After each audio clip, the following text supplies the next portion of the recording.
So this is the Sefer, this is the book, Who's Afraid of the Big Bad Jew?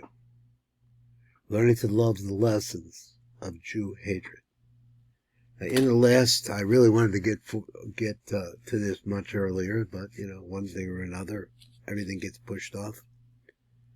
We learned about Hitler, really understood his philosophy, and why it is that the existence of Jews is anathema to the idea that he had that the German people are the master race, that we don't need any humanitarianism in anything.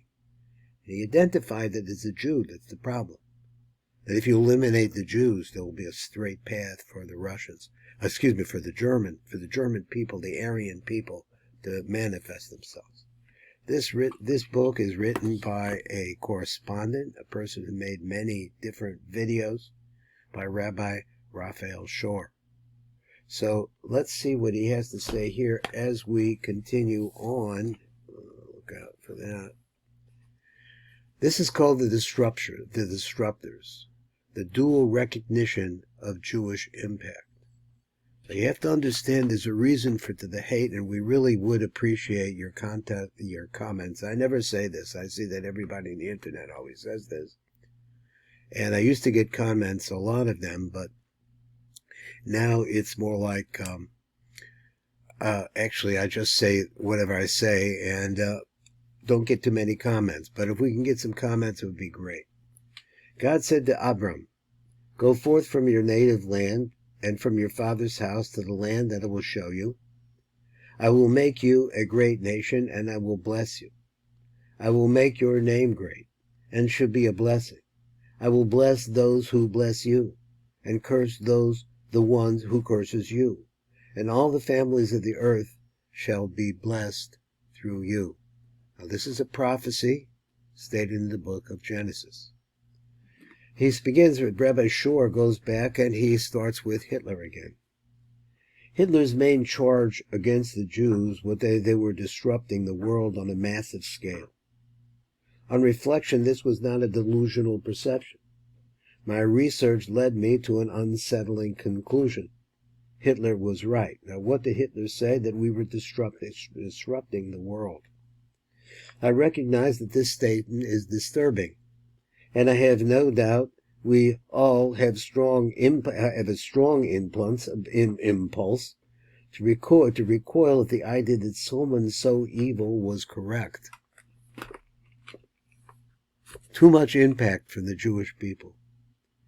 In this chapter, we will review the incredible impact that the Jewish people have had on civilization. This influence has not gone unnoticed by our detractors, as the fear of Jewish influence stretches far back in history. We will also examine a strange and astonishing phenomenon. Let me get some room here. Both anti-Semites and those who appreciate Jews agree on the significant impact of the Jewish people. When I say that the Jews are disrupting, I don't mean it negatively. They only disrupted to the bad guys. I mean that they have changed the status quo. The answer is not meant to validate the anti-Semitic viewpoint, but to highlight a critical intersection where Jewish philosophy and its fiercest antagonism meet. It reveals an ongoing ideological war over the essence of being human and the different ways of responding to Jewish impact. Now, this is happening as we speak. We're seeing out of the woodwork are coming all kinds of leftists. Right now, it's a leftist philosophy that we stand in the way of. They are the ultimate humanitarians, that's what they say, but we're not. What did Nietzsche see? Now, what's Nietzsche? I don't know that much about Nietzsche. I know he's German. In his 1888 autobiography, Ecce Homo, Friedrich Nietzsche, one of the great German philosophers of the 19th century, wrote of his understanding that Judeo-Christian morality was weak. Now, start to think about this. It couldn't get the job done. He argued that its values like compassion, kindness, and equality were a great harm to humanity. He considered this insight one of his greatest contributions. Have you understood me? It is that which defines me, that which makes me stand apart from the whole rest of humanity. The unmasking of Christian morality is an event which is unequaled in history. This is Nietzsche. Nietzsche's vocabulary of superiority and degeneracy was adopted as a central part of the Nazi political lexicon. He formulated the notion that the Jews had inflicted slave-marked morality on the world, primarily using Christianity, which had overthrown the morality of mastery of might and natural superiority. He was in fact with the Jews that the revolt of the slaves began in the sphere of morals. That revolt which has behind it a history of 2 millennia, 2,000 years living in Europe, and which at the present day has only moved out of our sight because it has achieved victory. Really. By successfully subverting the natural order, he concluded that everything is obviously becoming Judaized or Christianized or vulgarized. To Nietzsche, the French Revolution, the American Revolution, and even the idea of democracy with its obsession for freedom and equality were direct results of the moral revolution that Jews started and Christianity spread. The democratic movement is the heir to Christianity. While it is a matter of scholarly debate whether Nietzsche hated Jews, what is indisputable is that he identified the power of Jewish ideas, loathed Jewish values, and abhorred the fact that it upended European civilization. Similarly, Wilhelm Marr, whose best-selling book in 1873 coined the term anti-Semitism. He called it anti-Semitismus. Until then, it was called more accurately hated of Jews, and led to the birth of the influential League of Anti-Semites. This concluded that the Jews had taken over the world, rising to positions of leadership in every sphere of German life. We harbor a resilient, tough, intelligent foreign tribe amongst us, who knows how to take advantage of every form of abstract reality. He bemoaned the Judaization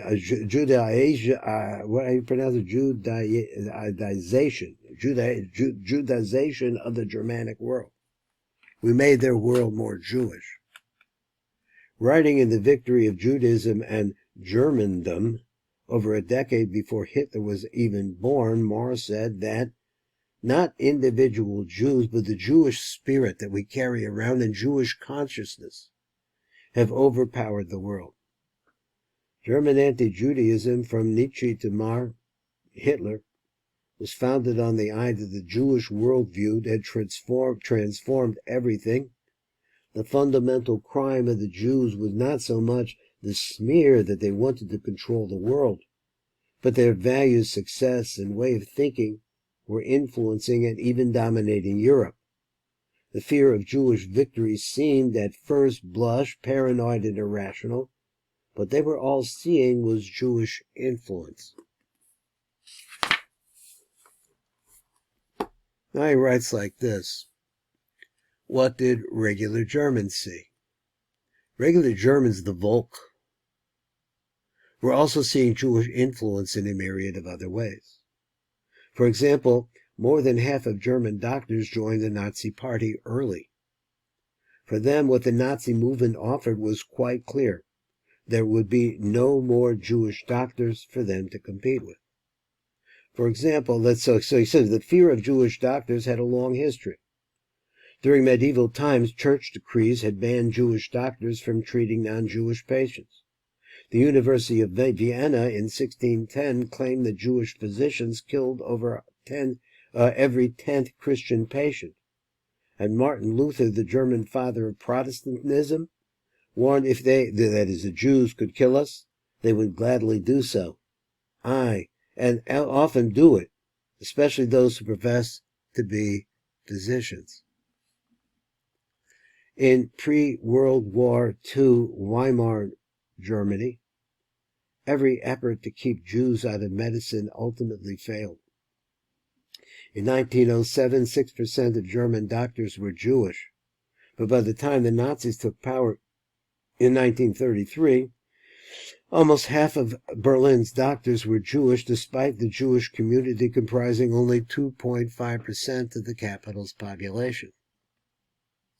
Jews excelled across German sciences, so that by 1938, a quarter of the German Nobel Prizes were won by Jews. In 1933, likely partially swayed by Jewish impact, 44% of Germans democratically voted for Hitler's anti-Jewish Nazi party and brought him to power. Jewish influence goes way back, he writes. Fear of Jewish impact is not a modern invention as we see in ancient Egypt over 3,000 years ago. Despite Jews being a small minority, the biblical Pharaoh tells the Egyptians, "Behold, the people of the children of Israel are too many and too mighty for us," leading to Jewish enslavement and eventually murder of all male Jewish babies. We were around then, and we're around now. If the Egyptians went to the theater, it was full of Jews. If they went to the circus again, the place was full of Jews. Note that the Yalkut Shimoni, a 13th century compilation of biblical commentaries, the Jews had become successful and joined the Egyptian elites, transforming Egypt in the process. Joseph had risen to power as the second in command in Egypt, and his reforms helped make Egypt a superpower. However, his skills and talents and those of his descendants led to resentment and conspiracy theories. As a result, the Egyptians turned the successful Jews who had originally arrived in the form of Joseph as a slave. Joseph originally came as a slave, and now they turned the Jews back into slaves. The story of Egyptian anti-Semitism mirrors that of European anti-Semitism and the various iterations in between. The ancient Egyptians, like the League of Anti-Semites of 19th century France, Germany, recognized and resented Jewish success. The Nazis also restored it to slave labor, and of course we know mass murder. Anti-Semitism attempts to control or eliminate Jewish success, but on a deeper level, the problem of the Jews was not just their success, but their transformative impact on society. So he says, not just Germans. What did others see? The American author and economist George Gilder observed that no explanation of anti-Jewish feelings can ignore the obvious and massively disproportionate representation of Jews in almost every index of human achievement. After World War II, Jews made up 15% of the USSR's scientists and engineers, despite representing only about 1% of the population. After the death of Stalin in 1953, let me see if I can get a little bit of break here, as this is very uneven. So he says, after the death of Stalin in 1953 and the end of his murderous persecution of Jewish scientists, their numbers increased to 25%. Outside Jewish achievement in the U.S. was also met with restrictions and barriers. In 1919, Jews made up 20% of the student body of Harvard, 13% of Yale, and 40% of Columbia. Between 1921 and 1925, 45% of the students admitted to New York City medical schools were Jewish. The response was a quota system that dropped the number of Jewish medical students in New York City to 25%. Today as well, American colleges have conspired to reduce the numbers, and their efforts have been successful, reducing the percentage of Jews in elite schools from around 25 to 35% to closer to 10%. Nevertheless, Jews represent 37% of the American Nobel Prize winners. What's interesting is that we are so proud of that. But that same thing that makes us so proud about our achievements and what we're able to contribute to humanity, he's telling us this breeds hate. In fact, Jews won 40% of all the Nobel Prizes in economic sciences, including 37 awards in the 54 years since it was established. Israelis are the 5th largest recipient of Nobel Prize awards, despite being only the 100th largest country in population. Globally, 29% of the Nobel Prize winners have been Jewish since the awards began in 1901. That is 11,500% more than would be expected based on Jews being 1/5 of 1% of the world's population. The remarkable achievements and influence of Jews in various fields have been both celebrated and resented throughout history. This outside success often fuels anti-Semitic sentiments, demonstrating a long-standing tension that persists to this day. Now think about BDS. We sure don't want those Jews to get ahead. It's not about success, it's about influence. Jewish doctors, writers, and politicians shook the class system. Their appearance reminded French Catholic traditionalists and German nationalists that the old order had fallen away, and the new Jewish thinkers took down more than just the class system. A Jewish doctor in Vienna, whose name was Freud, founded a new way of viewing and treating mental disorders. A Jewish patent clerk in Switzerland named Einstein imagined the nature of the universe, and more prosaically, Jewish businessmen were reinventing finance and retail.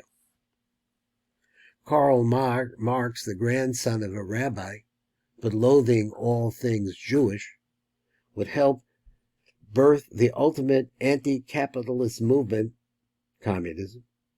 Ironically, within a generation, Jew haters would indict Jews for both capitalism and socialism. Jews were neither intrinsically capitalists nor socialists. They were at their core innovative, disruptive, dissatisfied with what they saw around them, and pursuing a better world, be it through free markets or by supporting the rights of the weak and the poor. And this drive was felt for millennia.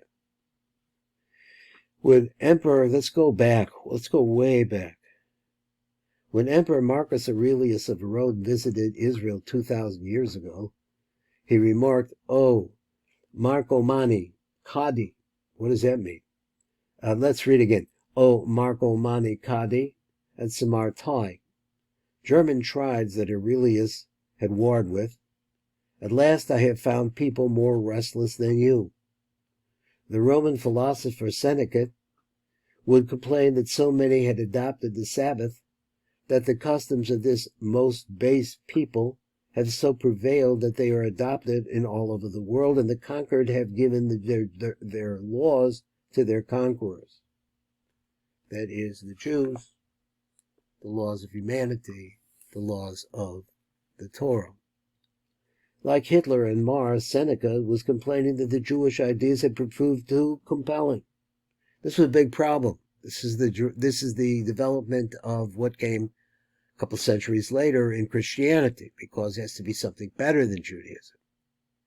The Romans gave the world methodologies, but as we shall see, Jewish restlessness changed how we think. Next, we will delve into how Jewish influence has shaped civilization over centuries. Now, let me see how we're holding time-wise. This is just too good. We're getting there. So I think what we're going to do is we're going to stop this year. We're going to continue it on tomorrow, and we'll read some more.